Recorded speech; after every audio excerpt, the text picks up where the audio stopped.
कार्यकारी अध्यक्ष बनने के बाद पहली बार आज धर्मशाला विधानसभा क्षेत्र में कार्यकर्ताओं के साथ बैठक ली। आगामी रणनीति पर चर्चा हुई और यहाँ आकर मुझे बड़ी खुशी है कि कार्यकर्ताओं से मिलने के बाद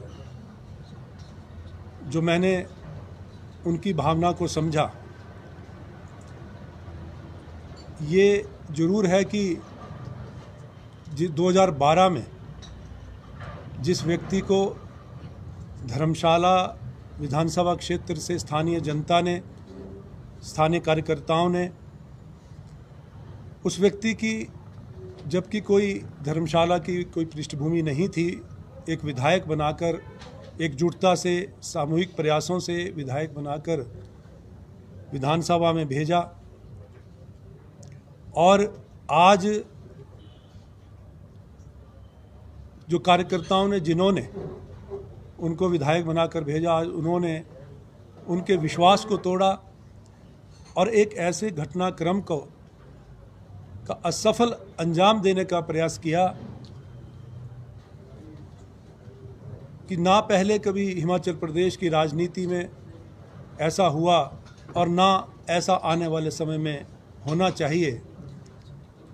लोकतंत्र पे प्रहार करने का जो षड्यंत्र रचा गया, उसमें जो महत्वपूर्ण भूमिका यहाँ से जो प्रतिनिधि थे उन्होंने निभाई, और बावजूद इसके कि कांग्रेस पार्टी ने उनका वजूद बनाया और उनके जो पिता थे, एक कांग्रेस पार्टी के बहुत वरिष्ठ नेता थे, मंत्री रहे, और एक, मैं समझता हूं कि कांग्रेस पार्टी का झंडा बुलंद करने में महत्वपूर्ण भूमिका उन्होंने अपने समय में निभाई। आज जिस तरह का घटनाक्रम को अंजाम जो यहाँ पर जिन्होंने विश्वास तोड़ा है उन्होंने दिया है, और उपचुनाव जो ये 15 महीने का जो कार्यकाल, ऐसा क्या हुआ कि जिसकी वजह से उनको पार्टी छोड़नी पड़ी और भारतीय जनता पार्टी का दामन उन्होंने थामा। मैं समझता हूं कि यदि हम धर्मशाला के विकास की बात करें तो पूर्व में कांग्रेस की सरकार हिमाचल प्रदेश में थी, निवर्तमान मुख्यमंत्री स्वर्गीय राजा वीरभद्र सिंह जी के समय में उनके नेतृत्व में प्रदेश सरकार ने यहाँ पर अभूतपूर्व विकास करवाया। और आज माननीय मुख्यमंत्री ठाकुर सुखविंदर सिंह सुक्खू जी का विशेष प्रेम जो कांगड़ा के प्रति है, वो साफ दिखता है। जब पहला बजट पेश किया तो उसमें जो टूरिज़्म कैपिटल का दर्जा दिया गया वो कांगड़ा को दिया गया, और विशेष तौर पे धर्मशाला विधानसभा क्षेत्र में जो टूरिज़्म पॉइंट ऑफ व्यू से जो योजनाएं वो ला रहे हैं, आज धर्मशाला का भविष्य उज्जवल है। माननीय मुख्यमंत्री जी विशेष प्रेम रखते हैं धर्मशाला से और कांगड़ा संसदीय क्षेत्र से। आज सभी कार्यकर्ताओं से मिलकर एक चीज़ तो साफ तौर पे सामने आई कि कार्यकर्ताओं को दुख जरूर हुआ है, लेकिन उन्होंने अपना मनोबल नहीं तोड़ा, और जो विश्वास उनका तोड़ा गया है उसका जवाब देने के लिए आज बहुत भारी संख्या में वो इकट्ठे हुए और आज संकल्प लिया गया, क्योंकि उम्मीदवार की घोषणा 2-3 दिन में हो जानी है, और सभी ने एक मत होकर, एकजुट होकर ये फैसला लिया कि जिसको भी उम्मीदवार कांग्रेस पार्टी का बनाया जाएगा, यहाँ से प्रत्याशी बनाया जाएगा, उसको जिताने के लिए जो है एकजुट होकर सामूहिक प्रयास करेंगे। सभी बहुत से यहाँ पर योग्य जो कार्यकर्ता हैं, नेता हैं, उन्होंने, वो एस्पायरेंट्स हैं, इच्छुक हैं, अभिलाषा रखते हैं टिकट पाने का कांग्रेस पार्टी का, और सभी योग्य हैं, लेकिन टिकट एक को मिलना है। आज सभी ने ये भी फैसला लिया कि जिसको भी टिकट मिलेगा हम एकजुट होकर जो है आज जो ये कलंक जो है धर्मशाला विधानसभा क्षेत्र के ऊपर लगाया है, इसको धोने का हम सामूहिक प्रयास करेंगे। ये संकल्प जो है सभी कार्यकर्ताओं ने लिया है। कांगड़ा की संस्कृति में इस तरह का स्थान नहीं है। और मैं समझता हूँ कि अयोध्या जाने से आप अपने पाप धो नहीं सकते, लेकिन अच्छा होता कि वापस आकर रामचंद्र जी की जो जिस तरह से हमारे जो यहाँ पर कांगड़ा क्षेत्र से संबंधित पूर्व में मुख्यमंत्री रहे श्री शांता कुमार जी का बयान था, और उन्होंने ये कहा था कि हमें आदर्शों को भी अपनाना चाहिए। तो रामचंद्र जी के जो आदर्श हैं उन पर चलने का जो उनका एक बयान था वो अपनाना चाहिए था सुधीर शर्मा जी को। लेकिन जिस तरह से आज उन्होंने धर्मशाला विधानसभा क्षेत्र को शर्मसार किया है, ना सिर्फ उन लोगों को धोखा दिया जिन्होंने उनको 5 साल के लिए भेजा था, बल्कि कांग्रेस पार्टी को भी उन्होंने धोखा दिया है, जिस पार्टी ने उनके परिवार को एक नाम दिया था और एक वजूद इस समाज में रखा था। मैं समझता हूं कि आज सभी कार्यकर्ताओं ने ये संकल्प लिया है कि आने वाले उपचुनाव में यहाँ से उनको आईना दिखाया जाएगा। और एक बात और ये भी कहना चाहूँगा कि एक बात जो इस आज कार्यकर्ता की बैठक में सामने आई, सभी कार्यकर्ताओं ने अपने दिल की बातें रखी, और बहुत से ऐसे कार्यकर्ता थे जो 2012 की जीत में शामिल थे उनके, लेकिन 2012 के बाद जब उनको दरकिनार किया गया, उनको इग्नोर किया गया और उनके मान सम्मान को ठेस पहुंचाई गई, तो वो दूर हो गए थे। लेकिन आज की बैठक में वो शामिल हुए और उन्होंने अपना दुख बयां किया। तो मैंने उनसे ये चीज़ जो ज़रूर साझा की है कि एक बात मैं आपको बताना चाहता हूँ कि सुधीर शर्मा जी का जो ये रवैया था, जो कार्यकर्ता जिन्होंने उनको यहाँ से प्रतिनिधि बनाया, विधायक बनाया, उनको नज़रअंदाज करने का उनका एक मकसद था कि आने वाले समय में वो लोकसभा का चुनाव लड़ना चाहते थे, और विधानसभा के कार्यकर्ताओं को इग्नोर करने का मकसद ही उनका ये था। लेकिन ये भी वो चाहते थे कि जब ये घटनाक्रम को अंजाम दिया और वो इसमें एक महत्वपूर्ण उन्होंने भूमिका निभाई, तो उस समय भी उनके मन में लोकसभा चुनाव लड़ने का था, और उन्होंने मांग भी ये रखी थी भारतीय जनता पार्टी से उन्हें लोकसभा का टिकट दिया जाए। लेकिन उनको विधानसभा का जो यहाँ पर प्रत्याशी बनाया गया, आज वो सब बातें उनके सामने आने जा रही हैं कि जिस तरह से उन्होंने नज़रअंदाज किया यहाँ के प्रबुद्ध मतदाताओं को, स्थानीय कार्यकर्ताओं को इन 15 महीने में, और दोषारोपण कर रहे हैं कि प्रदेश सरकार में उनकी सुनवाई नहीं हो रही है। मैं ये कहना चाहता हूँ कि आंकड़े बताते हैं, जिस तरह का बजट का जो एलोकेशन पूरे प्रदेश में विधानसभा क्षेत्र में, हर विधानसभा क्षेत्र में हुआ है, माननीय मुख्यमंत्री ठाकुर सुखविंदर सिंह सुक्खू जी ने, मुख्यमंत्री महोदय ने धर्मशाला विधानसभा क्षेत्र को जो है वो कम पैसा नहीं दिया, करोड़ों रुपए का बजट जो है धर्मशाला क्षेत्र में विकास कार्यों के लिए दिया है। ये आंकड़े बताते हैं। वो ये बताएं कि क्या उनकी मांग पूरी नहीं की गई।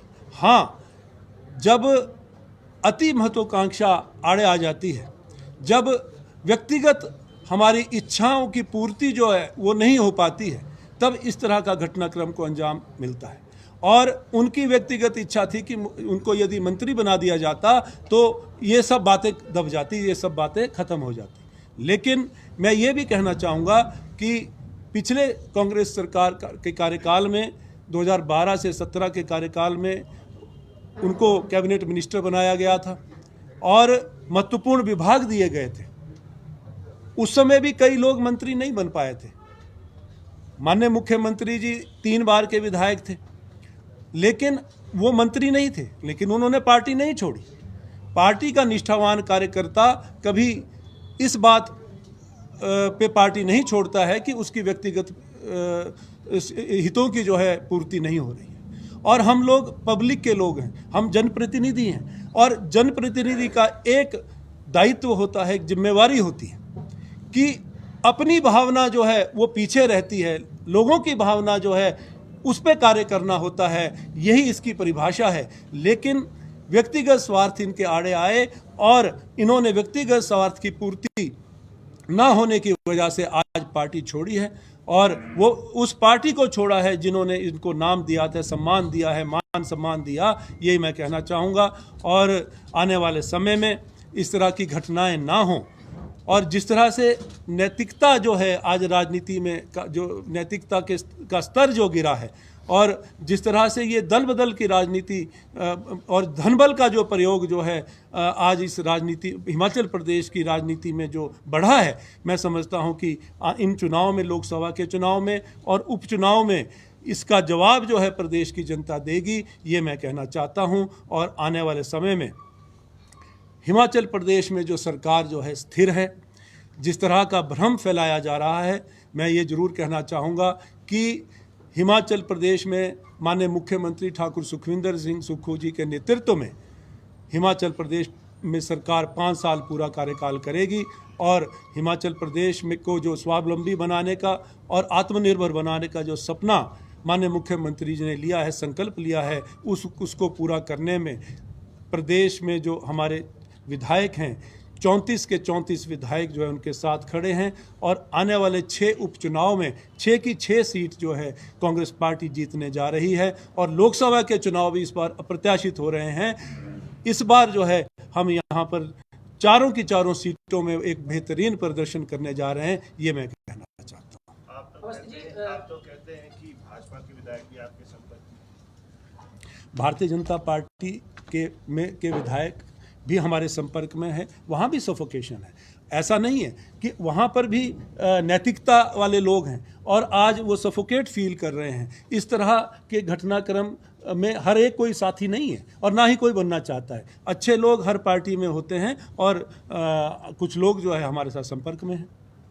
अवस्थी जी, सुधीर जी कह रहे हैं कि जो मुख्यमंत्री ने आरोप लगाए हैं 15 करोड़ रुपए में बिकने वाले, अगर वो आरोप सही हैं तो जनता के बीच में उसका प्रमाण रखना चाहिए, क्या कहना चाहिए? देखिए, इसका तो वो नोटिस दे चुके हैं, द मैटर इज सब जुडिस नाउ, और अब ये कोर्ट में तय होना है। इसके बारे में मैं अभी टिप्पणी करूं तो वो एक ठीक नहीं होगा, लेकिन ये जरूर कहना चाहूँगा कि भाई सुधीर जी ये जरूर बताएं प्रदेश की जनता को भी और धर्मशाला के प्रबुद्ध मतदाताओं को भी कि ऐसे क्या कारण थे कि 15 महीने के इस कार्यकाल में आपको पार्टी छोड़नी पड़ी और आपने जो है भारतीय जनता पार्टी को ज्वाइन किया। इस बात का जो है आप जरूर स्पष्टीकरण दें, ये जरूर मैं कहना चाहूँगा। अगर बात करें कांग्रेस पार्टी क्यों अपने लीडर को डालने में देरी कर रही है, आपको लगता है कहीं ना कहीं कांग्रेस पार्टी में ये असमंजस की स्थिति है कि जो जीत है कोई नेता ऐसा सुनिश्चित कर सके, इसको लेकर देरी की जा रही है? देखिए, दूध का जला छाछ को भी फूंक फूंक कर पीता है, और जिस सदमे से हम लोग उभरे हैं, लोकतंत्र में राजनेता और जो कार्यकर्ता और जो मतदाता होते हैं उनके बीच में एक महत्वपूर्ण कड़ी जो होती है वो विश्वास होता है, और आज जो घटनाक्रम हुआ इससे विश्वास टूटा है। जनता का, मतदाता का अपने राजनेताओं के प्रति विश्वास टूटा है, और पार्टी का भी जो है एक नज़रिया ये रहा है कि आने वाले समय में ऐसा घटनाक्रम ना हो, और हम मंथन कर रहे हैं, विचार विमर्श कर रहे हैं, अंतिम चरण पर हैं, और बहुत जल्दी जो है इसी हफ्ते मैं समझता हूं कि उम्मीदवार की घोषणा हो जाएगी। और ये जरूर कहना चाहूँगा कि हम ऐसा उम्मीदवार देंगे जो विधायक भी बनेगा और बिकाऊ नहीं होगा। ये मैं आपके कार्यकर्ता कहना है कि जो नेता है वो आपकी कांग्रेस पार्टी का होना चाहिए, अन्य नेता को अगर टिकट दी जाती तो हम समर्थन नहीं। मैंने कहा कि उम्मीदवार जो होगा वो जीतेगा भी, कांग्रेस पार्टी का उम्मीदवार होगा और वो बिकाऊ नहीं होगा।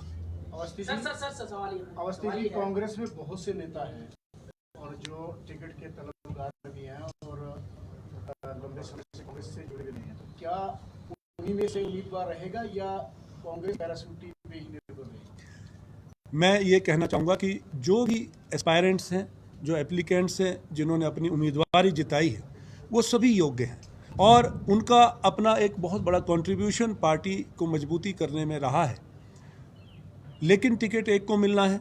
आज यही बात चर्चा में आई और यही सभी उन लोगों ने भी यही बोला, सभी उम्मीदवार, कुछ उम्मीदवार यहाँ जो एस्पायरेंट्स हैं साथ भी बैठे हैं। एक ही लक्ष्य है और वो लक्ष्य है कि हमने यहाँ से उम्मीदवार को जिताना है, कांग्रेस पार्टी का विधायक बनाना है। और जो ये जो धोखा और जो विश्वास तोड़ा है जनता का और कांग्रेस पार्टी का जो विश्वास तोड़ा है, उसको जो है हमने आईना दिखाना है। यही आज संकल्प लिया है। आने वाले समय में उम्मीदवार की घोषणा होगी, कांग्रेस पार्टी का उम्मीदवार होगा और वो बिकाऊ नहीं होगा। ये मैं सर, सवाल ये है कि अभी ये कहा जा रहा है कि जो 6 विधायक पार्टी छोड़ के आए हैं और उनको कहा ही जा रहा है कि भैया वो बिकाऊ है, लेकिन साथ ही साथ सवाल ये तो उठता है कि जब ये एपिसोड चल रहा था, ये लोग छोड़ के आ रहे थे पार्टी को, उस वक्त विक्रमादित्य जी ने जो है वो रोते हुए इस्तीफा दिया, रोहित जी जो है वो कैबिनेट छोड़कर चले आए रोते हुए। इसके पीछे की क्या वजह हो सकती है? क्या नहीं लगता कि कहीं ना कहीं असंतोष तो था ही था उनके अंदर? नहीं, ऐसी बात नहीं है। अगर असंतोष होता तो वो भी पार्टी छोड़ते, ऐसा नहीं है।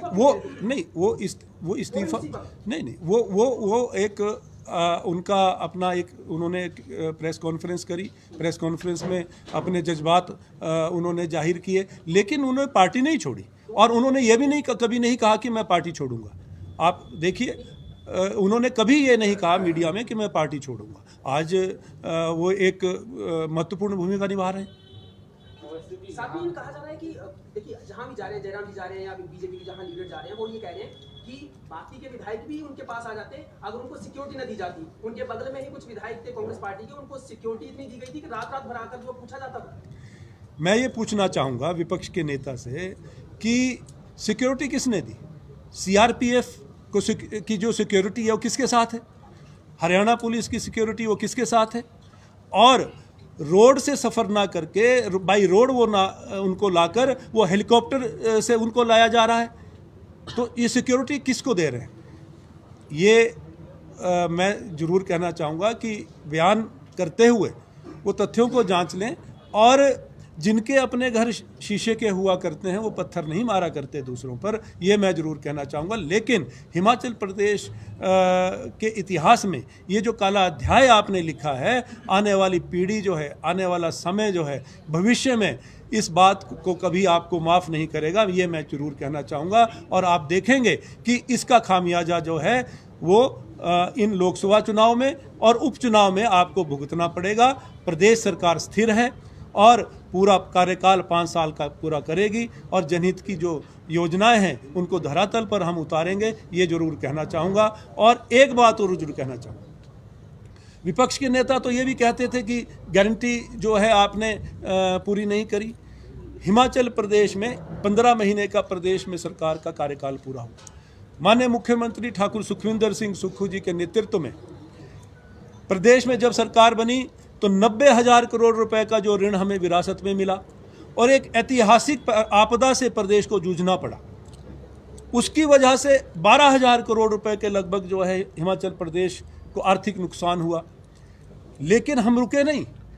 ये माननीय मुख्यमंत्री ठाकुर सुखविंदर सिंह सुक्खू जी का नेतृत्व था, कुशल प्रबंधन था कि उन्होंने ना सिर्फ आपदा और उनकी टीम ने ना सिर्फ आपदा का सामना किया, उन्होंने मॉनिटर भी किया, नेतृत्व किया और आपदा राहत को राशि जो 4,500 करोड़ रुपए की जो वितरित करी, घोषणा करने के साथ वितरित करी, ये अपने आप में एक मिसाल है। और केंद्र सरकार ने जो यहाँ पर उस समय कोई मदद नहीं करी, उस समय ये लोग कहाँ थे?